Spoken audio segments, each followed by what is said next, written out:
உடல் நலத்தை பொறுத்த வரைக்கும் ஏதாவது ஒரு சின்ன சிக்கல் இருக்குது அப்படின்னா அதை சரி பண்ணுறதுக்கு முயற்சி பண்ணலாம். ஆனால் வயசாகி போச்சு, கஷ்டம் உட்காந்தாச்சு, நிறைய பிரச்சனை இருக்குது, 5-6 பிரச்சனை இருக்குது. கிட்னியில் பிரச்சனை இருக்குது, மோஷன் போகிறதுல பிரச்சனை இருக்குது,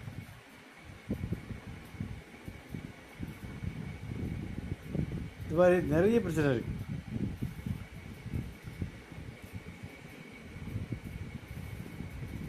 எந்த பிரச்சனை சொல்லி தீர்வு காண முடியும்? வாய்ப்பே இல்லை. உங்களுக்கு மருந்து கிடையாது, உங்களுக்கு எந்த வைத்தியம் கிடையாதுன்னு சொல்கிற அப்படின்னு இந்த டாக்டர் தான் சொல்கிறாங்க. அதுதான் நடக்குது, அதான் சொல்கிறாங்க, ஆர்கியூ பண்ணுறாங்க.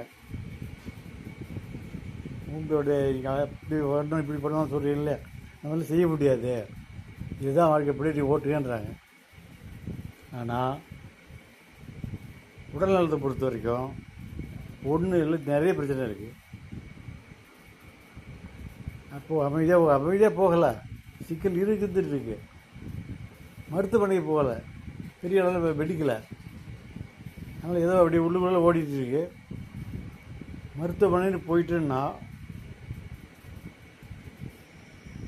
யாருக்கு கூட இருப்பா, யார் பார்த்துக்க முடியும்? இதுக்கு தீர்வே கிடையாது. படித்து கெஞ்சி கூத்தாடுற, என்னை விட்டுடுங்க, வாழ்க்கையை பிடிச்சிக்கிறேன், எனக்கு தேவையில்லை, விட்டுருங்க, உங்கள் வாழ்க்கை பாருங்கள் சொல்கிறேன். யாரும் காதில் வாங்கலை. கூட நாங்கள் வாழ வைக்கிறோன்னு சொல்லிட்டு நாசம் பண்ணுறீங்க. சொன்னால் புரிஞ்ச மாட்டேன்றாங்க. எனக்கு என்ன பிரச்சனைங்கிறது மண்டைக்கு முதல்ல புரிய வைக்கிறது ரொம்ப கஷ்டம். இது என்ன பண்ண போகிறேன்?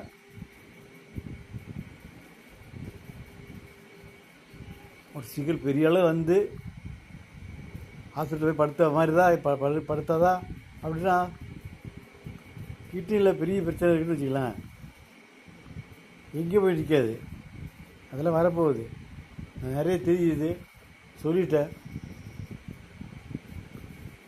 காதில் வாங்கலை.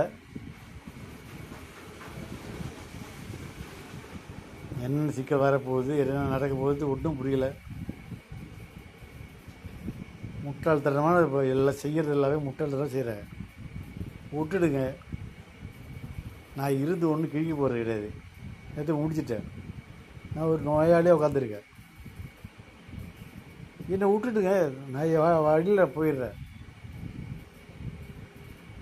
சொல்கிறா புரிய மாட்டாங்க.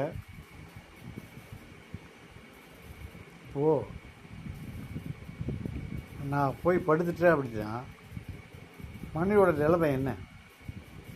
மனைவியால் என்ன பண்ண முடியும்? அதுதான் சொல்கிறேன், காது வாங்க மாட்டுறாங்க. கொடுமையாக இருக்குது.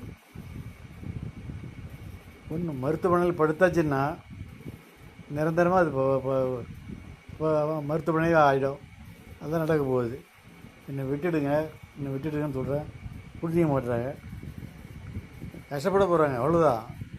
நான் என்ன பண்ணுவேன்? நான் நோயாளி இப்போ படுத்துருப்பேன். கஷ்டப்பட போகிறது நீங்கள் தான். வருத்தமாக தான் இருக்குது.